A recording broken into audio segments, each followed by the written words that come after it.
नमस्कार दोस्तों, राधे राधे, जय सिया राम, जय श्री कृष्णा, जय माता दी, राम राम साहब। दोस्तों, आप देख रहे हैं एग्जाम पार अब की बार और मैं हूं विनोद फौजदार। आपका स्वागत करता हूं एक बार फिर से इस चैनल पर। दोस्तों, हम पढ़ रहे हैं राजस्थान कोऑपरेटिव सोसाइटी एग्जाम 2021 के मॉडल पेपर्स। हम 5 मॉडल पेपर्स जो है कर चुके हैं और छठवां मॉडल पेपर अब करने जा रहे हैं। दोस्तों, इससे पहले हम 5 मॉडल पेपर कर चुके हैं। अगर आपने वो नहीं देखे हैं तो आप हमारी प्लेलिस्ट के अंदर जाके देख लीजिए। इससे पहले आपसे एक अनुरोध है कि आप हमारे चैनल को सब्सक्राइब कर लें और वीडियोस को लाइक भी करें। दोस्तों, वीडियो के नीचे लाल बटन बनी हुई है, उस लाल बटन पर क्लिक करके चैनल को सब्सक्राइब कर लें। घंटी वाले आइकॉन को भी दबा दें, जिससे कि आने वाली वीडियोस का नोटिफिकेशन आप तक पहुंच जाए। जैसा कि आपको पता है, हम राजस्थान कोऑपरेटिव एक्ट के मॉडल पेपर्स कर रहे हैं और अब छठवां मॉडल कर रहे हैं। शाम को 7वां मॉडल आएगा, आज शाम को 7वां मॉडल पेपर आएगा और कल यानी कि 15 तारीख को 8वां 9वां और 10वां 3 मॉडल पेपर आएंगे। दोस्तों, ये 10 मॉडल पेपर हम आपके लिए लेके आ रहे हैं राजस्थान कोऑपरेटिव एक्ट के अंतर्गत। सारे क्वेश्चन सेलेक्टेड क्वेश्चन है, बहुत अच्छे क्वेश्चन है। तो क्वेश्चन वो हैं जो सभी किसी न किसी एग्जाम में आए हुए हैं। राजस्थान कोऑपरेटिव के तभी ज़्यादा एग्जाम नहीं हुए, अभी एक बार ही इससे पहले एग्जाम हुआ है 2019 के अंदर। इससे पहले कोई अकाउंट एग्जाम नहीं हुआ था। उसके बाद में अब ये दोबारा एग्जाम होने जा रहा है।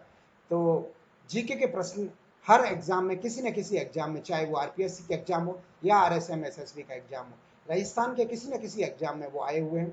सब आए हुए सिलेक्टेड क्वेश्चन हम लेकर आए हैं। आइए शुरू करते हैं मॉडल पेपर नंबर 6वां। आपने अभी तक चैनल नहीं सब्सक्राइब किया है तो कर लो यार। आइए शुरू करते हैं। पहला क्वेश्चन,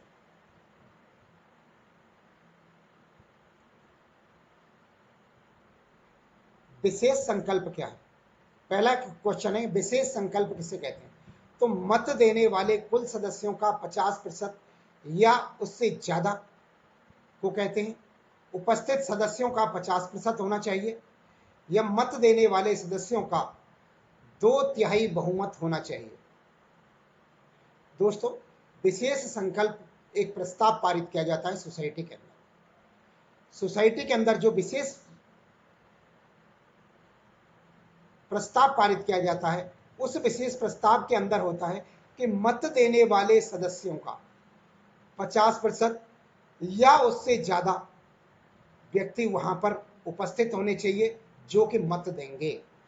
यानी कि कुल सोसाइटी के अंदर मान लो 100 मेंबर हैं, तो 100 मेंबरों में से कम 50 व्यक्ति मत देने के लिए उपस्थित होने चाहिए। 50 या उससे अधिक व्यक्ति, 50% या उससे अधिक व्यक्ति उपस्थित होनी चाहिए, पहली कंडीशन।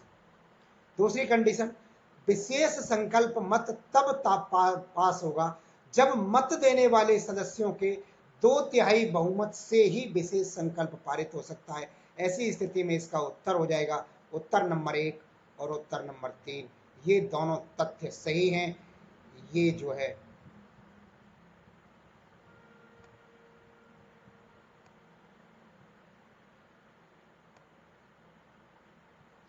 दोस्तों, ये उत्तर सही होंगे, पहला और तीसरा। इसके दोनों ही उत्तर सही हैं। अगर यहाँ पे विकल्प होता कोई पहला और तीसरा दोनों सही हैं तो इसका उत्तर ये सही होता।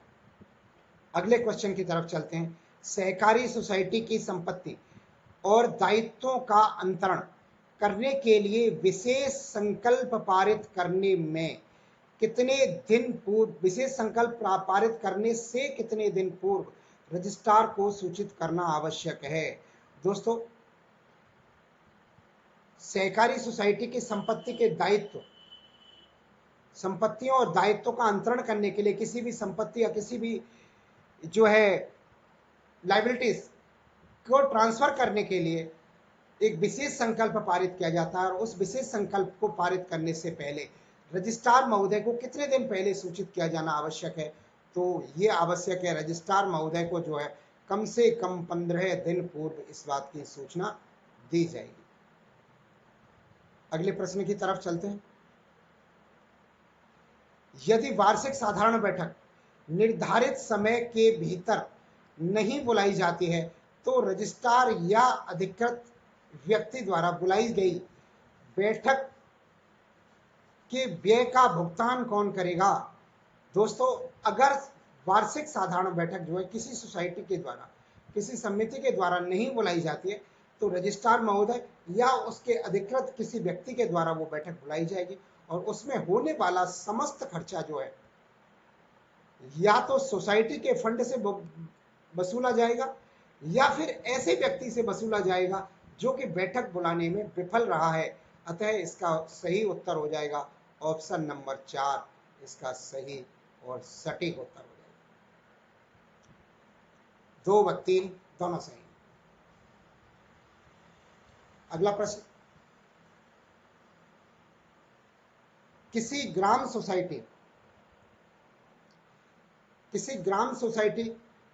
कृषक सोसाइटी समिति में किस वर्ग का कम से कम एक सदस्य अनिवार्य होना चाहिए?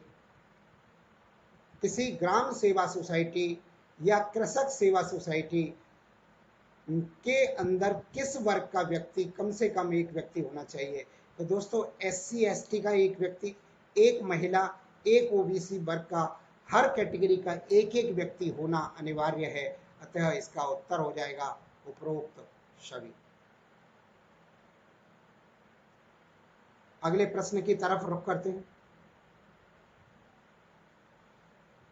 किसी सदस्य के द्वारा सहकारी सोसाइटी के लिए गए ऋण का बकाया मांग पर प्रथम भार होगा? तो दोस्तों, वो होगा फसलों पर, विनिर्माण के कच्ची सामग्री पर, या कृषि उपज पर, या उपर्युक्त सभी पर। तो दोस्तों, ये फसलों पर भी होगा, विनिर्माण के लिए कच्ची सामग्री पर भी होगा और कृषि उपज पर भी होगा। इसका मतलब उत्तर हो जाएगा उपरोक्त सभी पर होगा।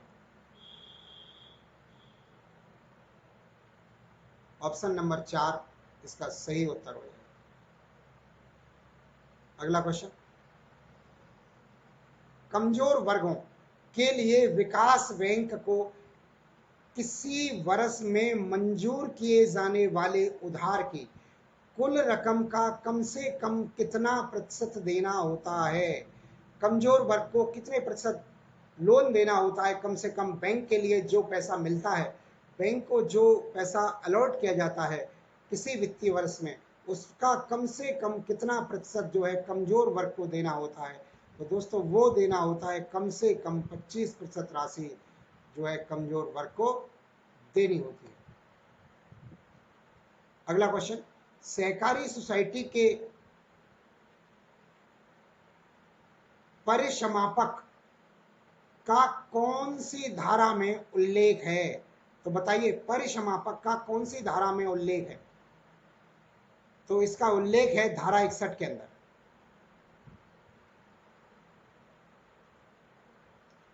धारा 61 ऑप्शन नंबर 3 इसका सही उत्तर है।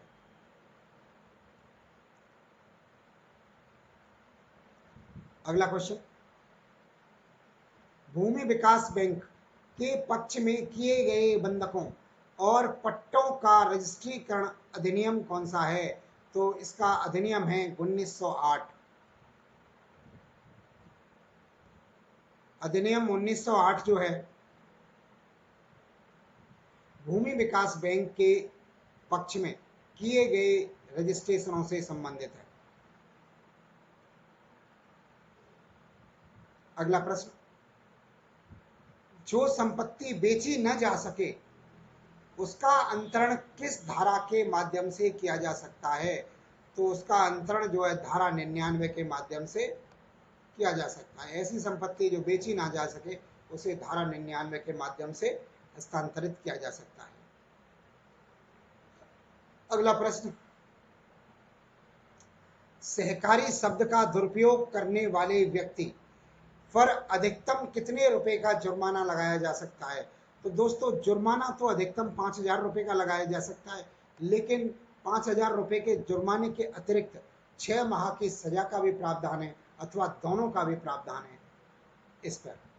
और किस पर, किसी फर्म पर या किसी व्यक्ति पर सहकारी शब्द का दुरुपयोग करना साबित हो जाता है और उसके बावजूद वो उसका दुरुपयोग जारी रखता है, तो 100 रुपये प्रतिदिन के हिसाब से उस पर अतिरिक्त जुर्माना लगता है।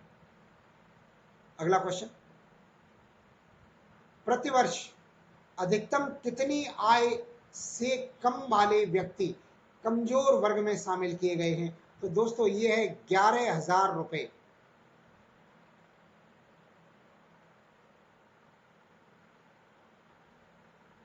ये रहा 11,000 रुपये प्रतिवर्ष जो कमाते होंगे वो व्यक्ति कमजोर वर्ग में है। जो व्यक्ति 11,000 रुपये प्रतिवर्ष से ज्यादा कमाते हैं वो कमजोर वर्ग के अंदर नहीं आते हैं।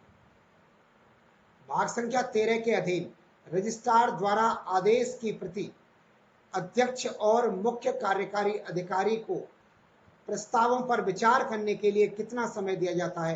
तो 3 माह का समय दिया जाता है। उत्तर हो जाएगा 90 दिन का समय दिया जाता है। सीईओ और अध्यक्ष, किसी भी सोसाइटी के सीईओ और अध्यक्ष को जो है धारा 13 के अंतर्गत रजिस्ट्रार द्वारा किसी आदेश की प्रति दी जाएगी, तो उसमें 90 दिन का समय उनके अवलोकन के लिए या प्रस्तावों पर विचार करने के लिए दिया जाता है। अगले प्रश्न की तरफ चलते हैं।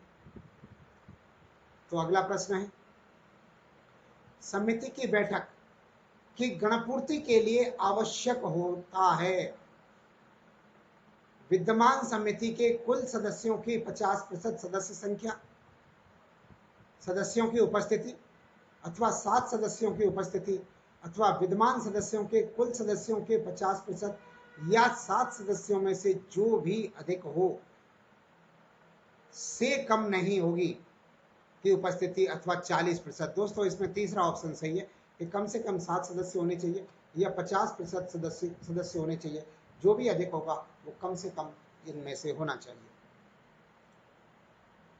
अगला ऑप्शन, प्रथम साधारण बैठक पर किसके द्वारा, प्रथम साधारण बैठक किसके द्वारा बुलाई जाती है? तो सोसाइटी के मुख्य कार्यकारी अधिकारी के द्वारा या मुख्य कार्यपालक अधिकारी या कार्यपालक अधिकारी द्वारा बुलाई जाती है।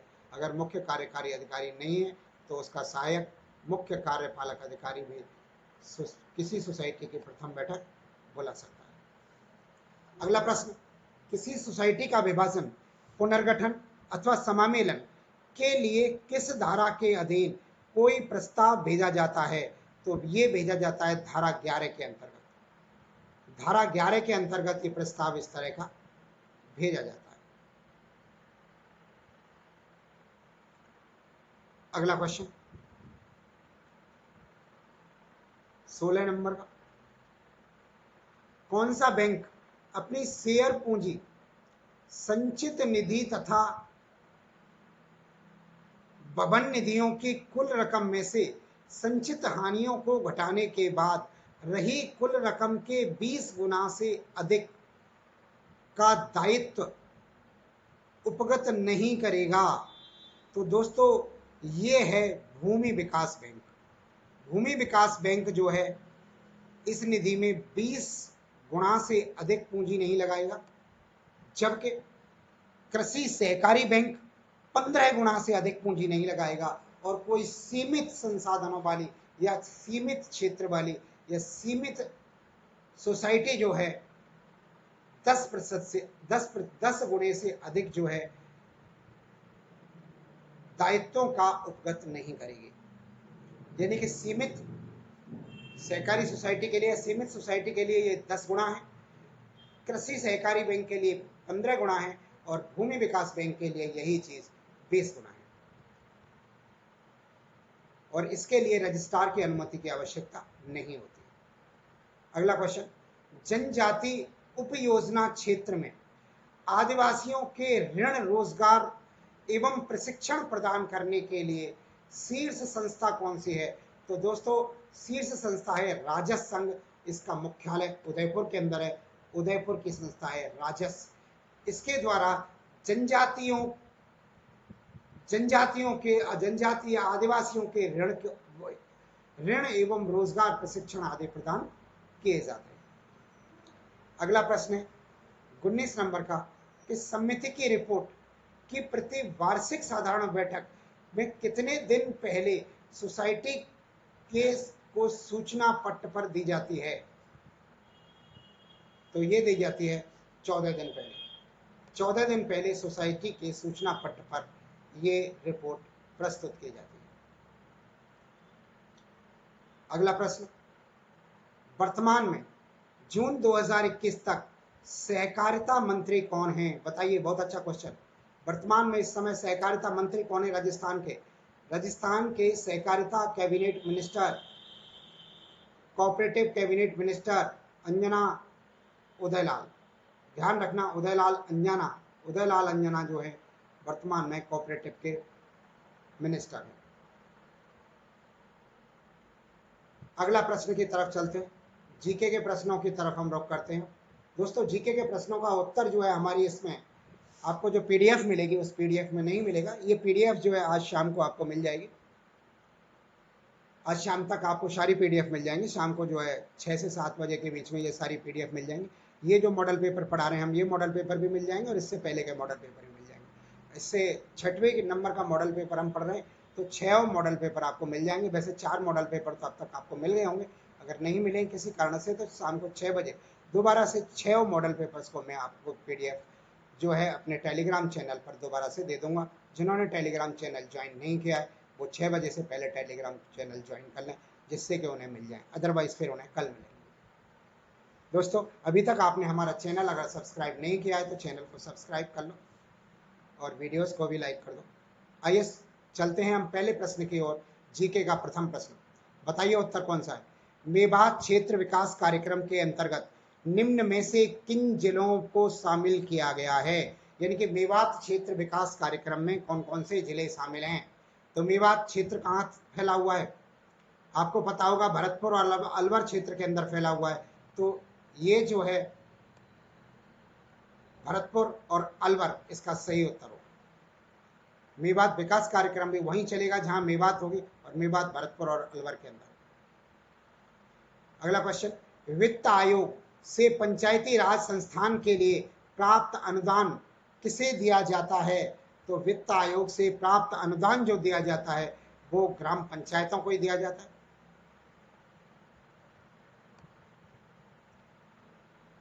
वित्त आयोग से पंचायती राज संस्थान के लिए जो अनुदान प्राप्त होगा वो ग्राम पंचायतों के लिए ही देय होगा।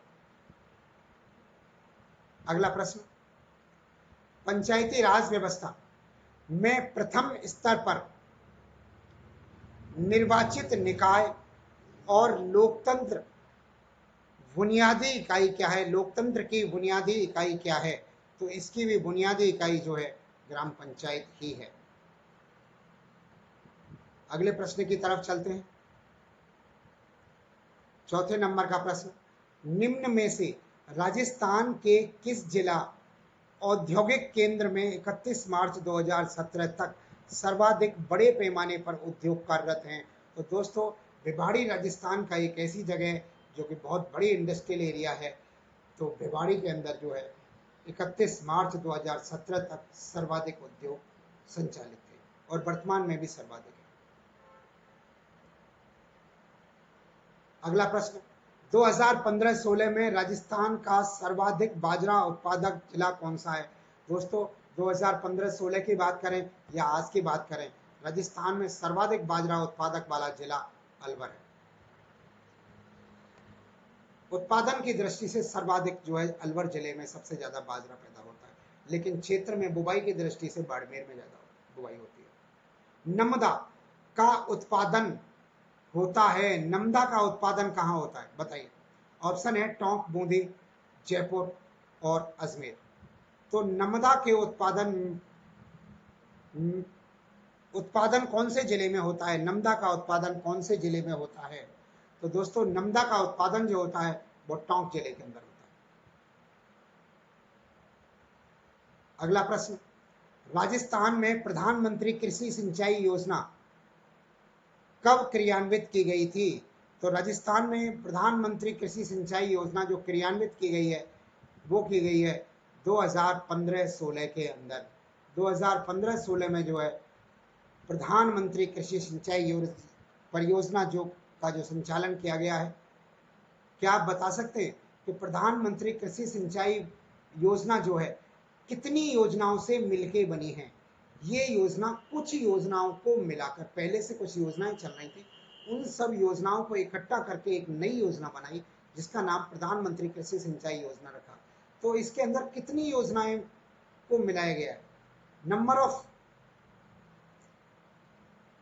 योजना जो है हमारी कितनी है इसके अंदर?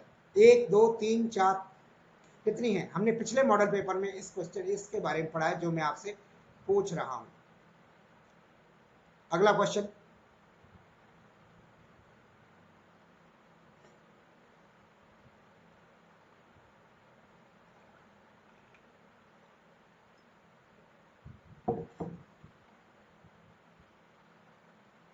हाँ जी, पश्चिमी राजस्थान में निर्धनता दूर करने का प्रोजेक्ट MPOWER एम पावर किसके सहयोग से क्रियान्वित किया जा रहा है? बताइए, एम पावर किसके सहयोग से क्रियान्वित किया जा रहा है? ऑप्शन है एशियन विकास बैंक, विश्व बैंक, जापान या फिर IFD, IFAD। क्या उत्तर है? तो यही उत्तर है IFAD। इसका सही उत्तर है IFAD। अगला प्रश्न, सीमेंट के उत्पादन में उपयुक्त सबसे महत्वपूर्ण माल क्या है? तो दोस्तों आप सबको पता होना चाहिए कि सीमेंट का जो उत्पादन होता है वो चूने के पत्थर से होता है और चूने का पत्थर सीमेंट के लिए सबसे महत्वपूर्ण घटक है। सीमेंट चूना पत्थर जो है, इसका सही उत्तर है, सही और सटीक उत्तर चूना पत्थर है। अगला क्वेश्चन, हिंदुस्तान जिंक लिमिटेड का जिंक स्मेल्टर उदयपुर में कहां पर स्थित है? उदयपुर जिले के अंदर हिंदुस्तान जिंक लिमिटेड का कारखाना है। तो ये कहां पर है? इसका जिंक स्मेल्टर जो है कहां पर, कौन सी जगह पर है उदयपुर के अंदर? तो उदयपुर के अंदर देवारी नाम के स्थान पर है। अगला प्रश्न, राजस्थान में कुल आबाद गांवों का कितना प्रतिशत विद्युतीकृत है? यानी कि राजस्थान में जितने भी गांव हैं उन गांवों में से कितने गांवों में बिजली पहुंच गई? कितने प्रतिशत गांवों में बिजली पहुंच गई?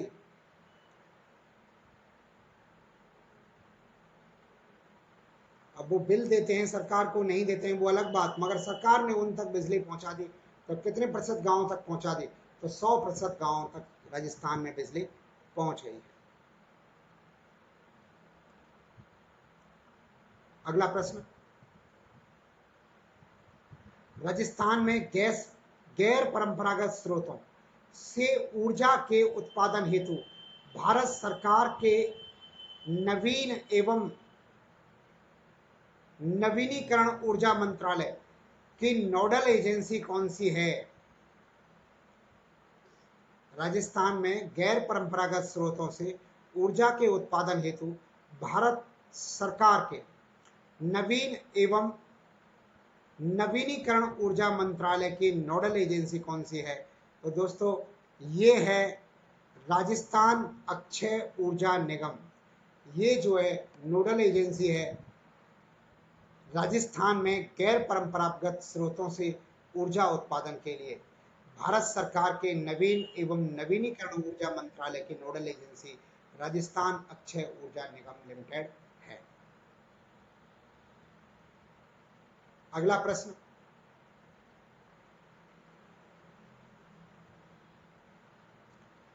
काजरी, पहले मेरा प्रश्न ये है काजरी कहाँ स्थित है? बताइए काजरी कहाँ स्थित है? मैं ऑप्शन दे देता हूं आपको, जैसलमेर में, जोधपुर में, बीकानेर में या जयपुर में। तो दोस्तों इस प्रश्न का जो मैंने पूछा है आपसे उस प्रश्न का उत्तर है जोधपुर। काजरी जो है जोधपुर के अंदर है। एक शब्द और आता है काजरी के अलावा काफरी, वो भी जोधपुर के अंदर। काजरी की फुल फॉर्म क्या है? यहाँ पे आपको फुल फॉर्म बतानी है कि काजरी की फुल फॉर्म क्या है। तो दोस्तों काजरी की जो फुल फॉर्म है वो है central arid zone research institute. Central arid zone research institute जो है इसकी फुल फॉर्म है, और जोधपुर के अंदर ये स्थापित है। अगला प्रश्न, राजस्थान के कोटा और बारां जिले में बनाई जाने वाली चूंदड़ी का कार्य प्रकार है। चूंदड़ी किस प्रकार की बनाई जाती है कोटा और बारां के अंदर?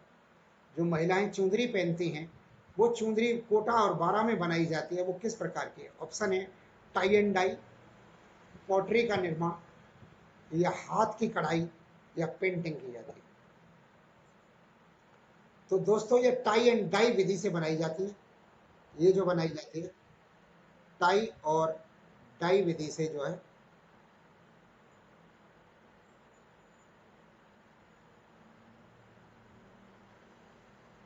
बनाई जाती है। टाई और डाई का मतलब जगह जगह से बंद लगाकर, बांध बांध कर जगह जगह से बंद लगाकर उसको रंगा जाता है। उसे बंदेज रंग भी कहते हैं, बंद के द्वारा किया हुआ बंदेज वाला रंग भी कहते हैं, और टाई और डाई विधि कहते हैं।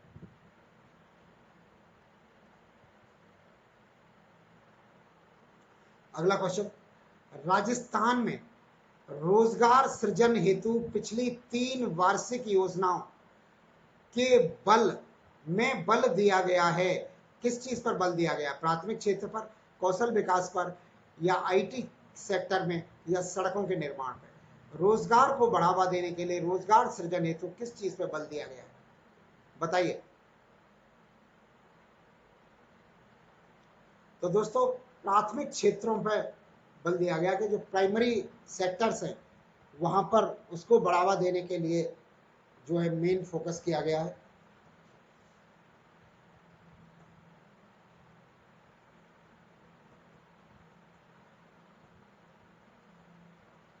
अगला क्वेश्चन,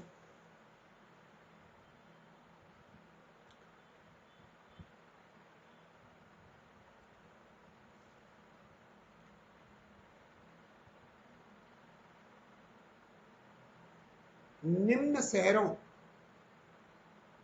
को राजस्थान के एकीकरण के समय स्थापित सरकारी कार्यालयों के साथ सुमेलित कीजिए।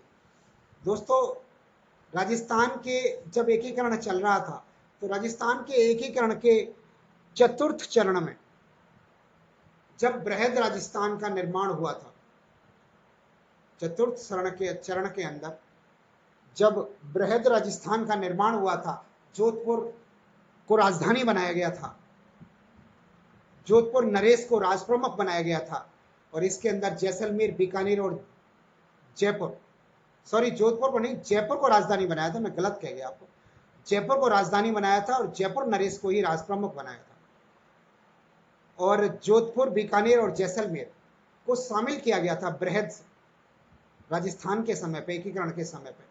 उस समय पे कुछ जिलों को कुछ विभाग दिए थे, तो किस जिले को कौन सा विभाग दिया था वो सुमेलित करना है।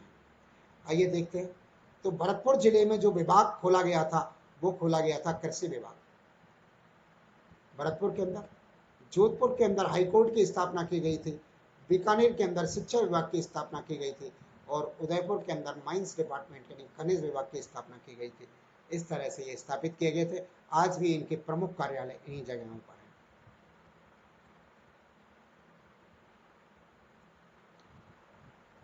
अगला क्वेश्चन, निम्नलिखित में से किस बोली पर मालवी का शक्तिशाली प्रभाव है?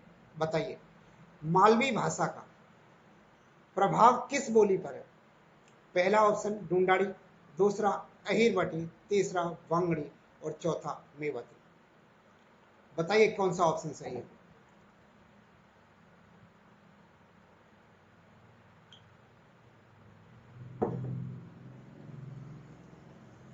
दोस्तों अगर इस तरह के क्वेश्चंस का किसी का आंसर नहीं पता हो तो थोड़ा सा अपन दिमाग को इधर उधर दौड़ाएंगे तो इस क्वेश्चन का हमें आंसर मिल जाएगा। कैसे मिलेगा? देखो, सबसे पहले बात करते हैं हम ढूंढाड़ी कहाँ पे बोली जाती है। ढूंढाड़ी भाषा बोली जाती है ढूंढाड़ क्षेत्र के अंदर, और ढूंढाड़ क्षेत्र कौन सा है? जयपुर और दौसा के आसपास के क्षेत्र को ढूंढाड़ क्षेत्र कहते हैं। दूसरा ऑप्शन है इसमें अहिरवटी। अहिरवटी भाषा कहाँ बोली जाती है? तो अहीरवाटी जो बोली है वो बोली जाती है अलवर के अंदर। दूसरा है बांगड़ी। बांगड़ी बोली किधर बोली जाती है? तो ये बोली जाती है दक्षिणी राजस्थान की तरफ, यानी कि बंगड़ क्षेत्र में, यानी कि प्रतापगढ़ और बांसवाड़ा वाले इलाके में। और चौथा ऑप्शन है मेवाती बोली कहाँ बोली जाती है? तो मेवाती बोली मेवात क्षेत्र में बोली जाती है, और मेवात क्षेत्र भरतपुर और अलवर का क्षेत्र है। तो हमें अब पता लगाना है, हमारा क्वेश्चन कह रहा है कि मालवी बोली कहाँ बोली जाती है। दोस्तों मालवी बोली बोली जाती है मालवा के पठार के आसपास के क्षेत्र में। और मालवा का पठार कहाँ पर है? मालवा का पठार मध्य प्रदेश के अंदर, और मध्य प्रदेश राजस्थान में जो सीमा बनाता है वो पूर्व से लेकर दक्षिण तक सीमा बनाता है। और अधिकतर जो एरिया जो कवर होता है, मालवा का पठार जो है, मालवा का पठार हाड़ौती प्रदेश से या दक्षिण पूर्वी क्षेत्र से लगा हुआ है। और उस क्षेत्र में जो उस जगह जो क्षेत्र आता है वो क्षेत्र बांगड़ क्षेत्र आता है। इनमें दिए गए क्षेत्रों में से एकमात्र बांगड़ क्षेत्र ऐसा है जो उस एरिया से नजदीकतम है। तो अतः मेवात जो बोली है वहां की मालवी बोली है, उसका सबसे ज्यादा प्रभाव अपने नजदीकतम क्षेत्र पर ही होगा। अतः बांगड़ी बोली पर ही मालवी बोली का सबसे ज्यादा प्रभाव होगा, और इसका सही उत्तर बांगड़ी बोली है। इस तरह से भी आप किसी किसी क्वेश्चन में आइडिया लगा सकते हैं। निम्नलिखित में से कौन सी गायकी लोक गायकी की श्रेणी में नहीं आती है? ढोला, आल्हा, बारहमासी या ध्रुपद? तो दोस्तों ध्रुपद ऐसी वो है जो है ये लोक गायकी की श्रेणी में सम्मिलित नहीं की जाती है। ध्रुपद जो होता है, ढोला को गाते हैं लोग, आल्हा गाते हैं, बारहमासी गाई जाती है, ये सब गाई जाती हैं। और ध्रुपद जो है ये बाल जो है लोक गायकी के अंदर नहीं आता है। अगले प्रश्न की तरफ चलते। 19 नंबर का प्रश्न, किस सूफी संत ने नागौर के पास शुबाल गांव में अपना केंद्र बनाकर शांतिपूर्वक प्रचार किया था? तो दोस्तों वो सूफी संत थे शेख हमीमुद्दीन। शेख हमीमुद्दीन का जो है ठिकाना जो था, इन्होंने अपना जो स्थान बनाया था वो शुबाल गांव के अंदर इनका जो है केंद्र बनाया था, और वहीं से ही अपना भक्ति आंदोलन करते थे। कुंभलगढ़ का दुर्ग के प्रमुख शिल्पी का नाम क्या है? बताइए, ये तो सबको पता होना चाहिए। कुंभलगढ़ के दुर्ग के प्रमुख शिल्पी का नाम मंडल है। सबको पता है ना मंडल है। अगला प्रश्न, राजस्थान में 1857 में पहला विद्रोह कब और कहां हुआ? एक आसान क्वेश्चन है, इस बार आसान आसान क्वेश्चन है। पिछली बारों की तरह थोड़े कठिन क्वेश्चन नहीं, आपके लेवल थोड़ा सा इजी है। अगला क्वेश्चन, स्वामी दयानंद सरस्वती ने उदयपुर में किस संस्था की स्थापना की थी? तो स्वामी दयानंद सरस्वती ने, बताइए, उदयपुर में किस संस्थान की स्थापना की थी? परोपकारिणी सभा की स्थापना की थी उदयपुर के अंदर स्वामी दयानंद सरस्वती ने।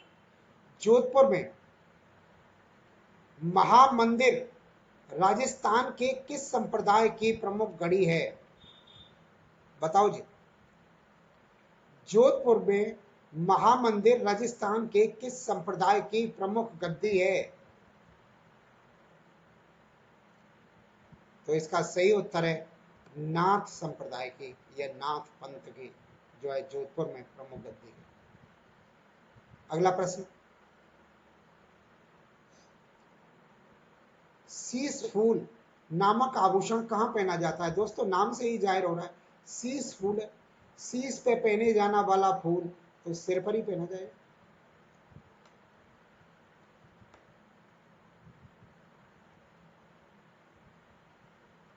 अगला प्रश्न, राजस्थान में निम्न में से कौन सा त्योहार श्रावण मास में नहीं आता है? तो नाग पंचमी, तीज, रक्षाबंधन या जन्माष्टमी? जन्माष्टमी जो है भाद्र मास में आती है, भादों के महीने में आती है जन्माष्टमी जो है। बाकी सब सावन के महीने में आते हैं। नाग पंचमी भी सावन के महीने में आती है, तीज भी आती है, हरियाली तीज जिसे कहते हैं, और रक्षाबंधन तो जो है सावन के महीने में आता ही आता है। अतः इसका सही उत्तर हो जाएगा, सही और सटीक उत्तर आएगा इसका, क्या आएगा? रक्षा जन्माष्टमी। अगला प्रश्न, राजस्थान का तेजाजी पशु मेला निम्नलिखित नस्लों में से किस एक के लिए प्रसिद्ध है? बताइए। तेजाजी पशु मेला किसके लिए प्रसिद्ध है? तो ऑप्शन है नाचना ऊंट, मुर्रा भैंस, चोखला भेड़ या नागौरी गाय। दोस्तों, तेजाजी गायों के देवता थे। गायों की रक्षा करते हुए उन्होंने अपने प्राणों की बलिदान दिया था। तो इस बात से अंदाजा लगा लीजिए, अगर नहीं पता हो तो नागौरी गायों के लिए फेमस है। अगला प्रश्न, अंतः प्रवाह प्रणाली के अंतर्गत नहीं है, अंतः प्रवाह प्रणाली के अंतर्गत कौन सी नदी नहीं आती है? निम्नलिखित में से कौन सी राजस्थान की एक नदी ऐसी है जो अंतः प्रवाह प्रणाली के अंतर्गत नहीं आती है? दोस्तों, कांकली नदी सीकर से निकलती है, झुंझुनू तक बहती है। घग्गर नदी हिमाचल प्रदेश से निकलती है और हनुमानगढ़ और श्रीगंगानगर तक बहती है। कांकनी नदी जो है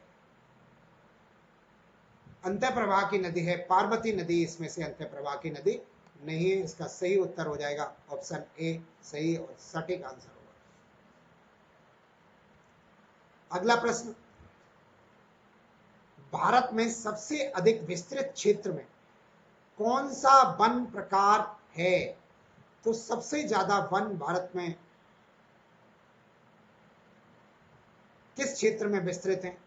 तो भारत की बात कर रहा है, ये राजस्थान की बात नहीं कर रहा है, यहाँ भारत का क्वेश्चन आ गया है। तो भारत का जो बात कर रहा है, तो सर्वाधिक उष्ण कटिबंधीय पतझड़ वन पाए जाते हैं, क्योंकि सबसे ज्यादा मैदानी प्रदेश है भारत के अंदर।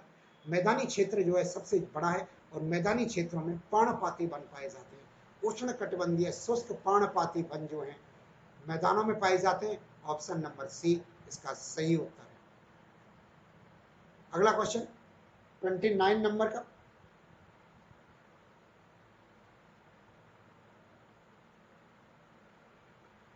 नंबर का क्वेश्चन है,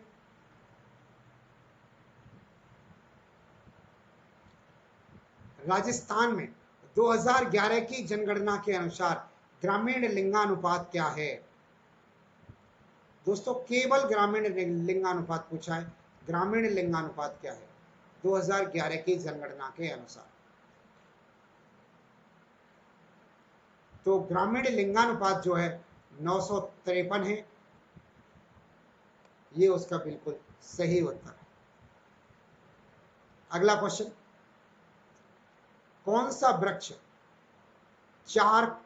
वृक्ष से चारकोल बनाया जाता है? बताइए, चारकोल किस वृक्ष से बनाया जाता है?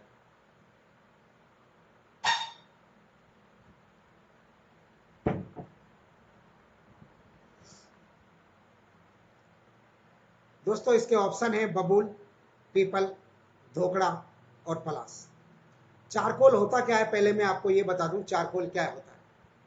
लकड़ी का कोयला या काठ का कोयला या चारकोल एक काला भूरा छिद्रों सहित ठोस पदार्थ होता है। काले भूरे रंग का छिद्रों वाला ठोस पदार्थ है, जिसे लकड़ी का कोयला भी कहते हैं, काठ कोयला भी कहते हैं या चारकोल भी कहते हैं। यानी कि चारकोल जो है एक लकड़ी का कोयला है।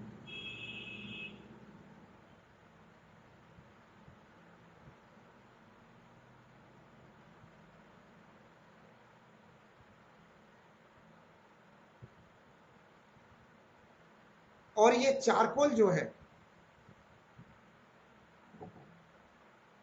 धोकड़ा के वृक्ष से बनाया जाता है मुख्यतः।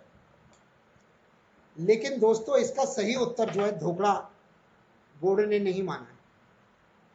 मेरे विचार से इसका उत्तर धोकड़ा होना चाहिए था, लेकिन बोर्ड को जो RSM SSB बोर्ड है हमारे राजस्थान का भर्ती बोर्ड है, उसने इस क्वेश्चन को डिलीट कर दिया था।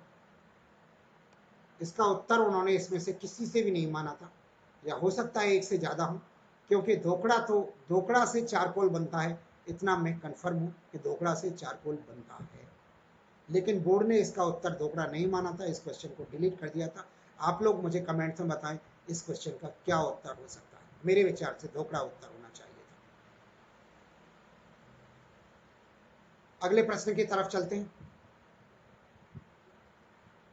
राजस्थान के निम्नलिखित जिलों में से कौन सा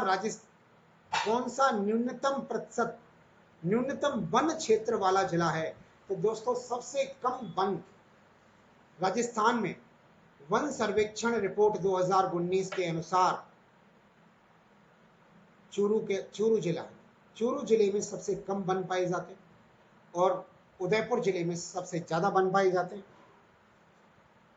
उदयपुर सबसे ज्यादा बड़े एरिया में प्रतिशत के हिसाब से भी और क्षेत्रफल के हिसाब से भी, और चूरू जो है न्यूनतम जिला है क्षेत्रफल के हिसाब से और प्रतिशत के हिसाब से जैसलमेर है।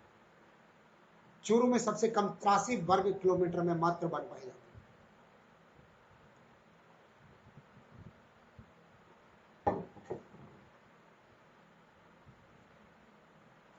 अगला ऑप्शन, राजस्थान के नागौर, पाली, अजमेर और उदयपुर जिला में मुख्य रूप से कौन सी मिट्टी पाई जाती है? तो देखो, नागौर, पाली, अजमेर, जयपुर ये मुख्यतः राजस्थान के मध्यवर्ती भाग के जिले हैं, पूर्वी मध्यवर्ती भाग है।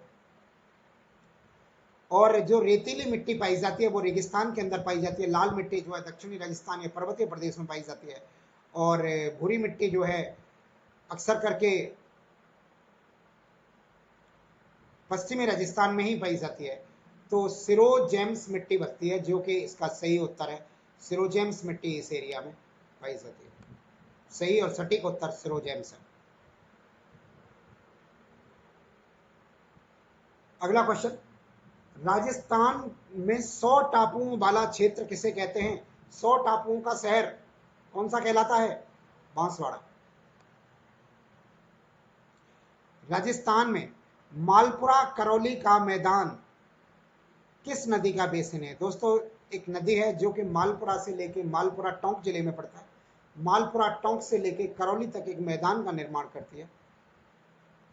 वो कौन सी नदी का बेसिन कहलाता है? आप देखिए, टोंक जिले और करौली जिले, टोंक से लेके करौली तक कौन सी नदी बहती है? तो दोस्तों टोंक से लेके करौली तक तो नहीं, पर टोंक से सवाईमाधोपुर तक, सवाईमाधोपुर जिले में चंबल नदी में मिल जाती है बनास नदी।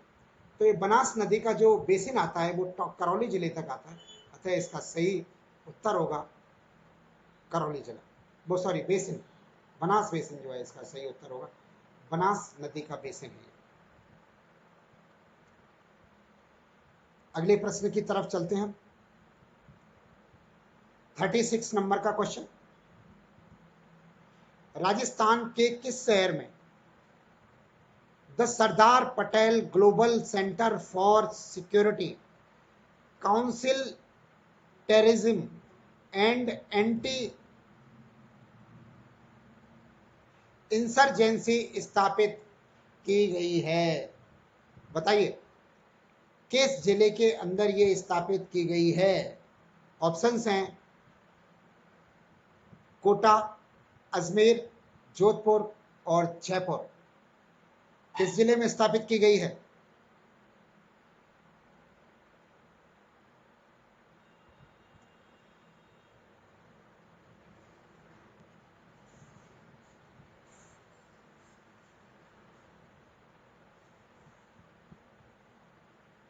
तो दोस्तों इस प्रश्न का सही उत्तर है कोटा के अंदर स्थापित की गई है।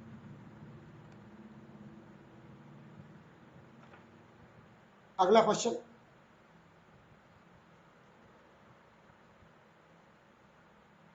दिसंबर 2017 के प्रथम सप्ताह के दौरान राजस्थान में डिजी फेस्ट 2017 का आयोजन कहां किया गया था? तो यह उदयपुर के अंदर किया गया था।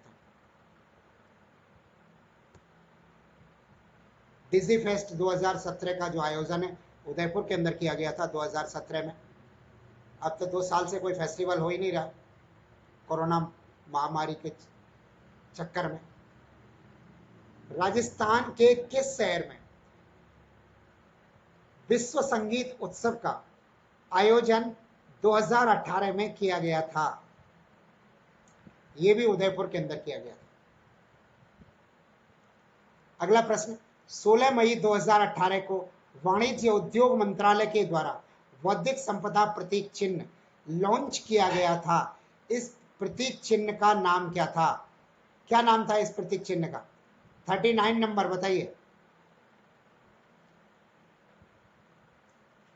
दोस्तों। इसका नाम था IP नैनी। IP नैनी इसका नाम था। अगला प्रश्न, निम्न में से उत्तर प्रदेश का कौन सा शहर रामायण सर्किट योजना में का भाग नहीं है? दोस्तों ये भी हमारे राजस्थान से संबंधित प्रश्न नहीं है, पर इसका सही उत्तर है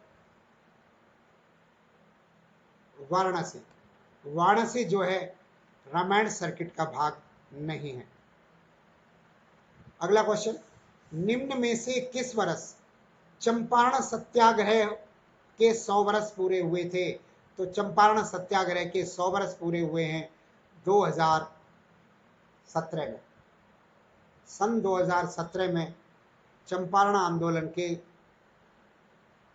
100 वर्ष पूरे हो गए थे, यानी कि 1917 ईस्वी में हुआ था।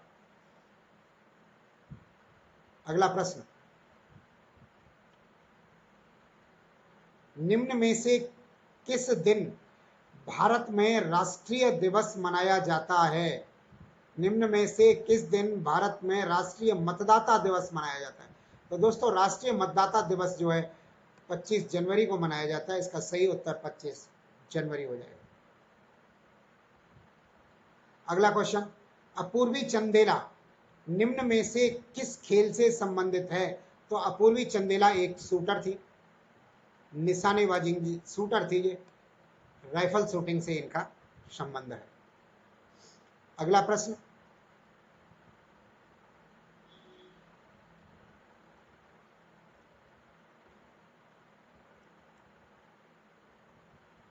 निम्न में से किस खिलाड़ी को भारत के राष्ट्रपति द्वारा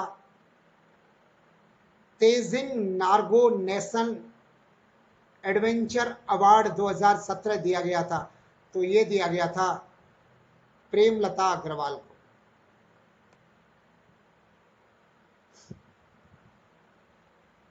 अगला प्रश्न, भारत के पूर्व प्रधानमंत्री श्री अटल बिहारी वाजपेयी का निधन कब हुआ था? तो इनका निधन हुआ था स्वतंत्रता दिवस के एक दिन बाद 16 अगस्त 2018 को। अगला प्रश्न, निम्न में से कौन सा रोगी राष्ट्रीय खाद्य सुरक्षा अधिनियम के लाभों के लिए पात्र होगा? ऐसा कौन सा है जिसे 2 रुपए किलो गेहूं मिलेंगे? राष्ट्रीय खाद्य सुरक्षा का मतलब वो जो 2 रुपए किलो गेहूं मिलते हैं, वो ऐसे व्यक्तियों में कौन शामिल होगा? राष्ट्रीय खाद्य सुरक्षा के लाभार्थी होते हैं वो कौन होगा? इनमें से कुष्ठ रोगी होगा, या तपेदिक का रोगी होगा, या कैंसर का रोगी होगा, या एड्स का रोगी होगा? बताइए सही उत्तर क्या है? तो दोस्तों इसका सही उत्तर, बोर्ड ने इनमें से किसी को नहीं माना था, इस क्वेश्चन को डिलीट कर दिया था। ये क्वेश्चन भी डिलीट कर दिया गया था बोर्ड के द्वारा। अगले प्रश्न की तरफ चलते हैं हम। मासिक धर्म स्वास्थ्य योजना राजस्थान में किस आयु वर्ग के लिए है? मासिक धर्म स्वास्थ्य योजना ये महिलाओं के लिए योजना है, सैनिटरी पैड की योजना है। तो किस आयु वर्ग की महिलाओं के लिए ये लागू होती है ये योजना?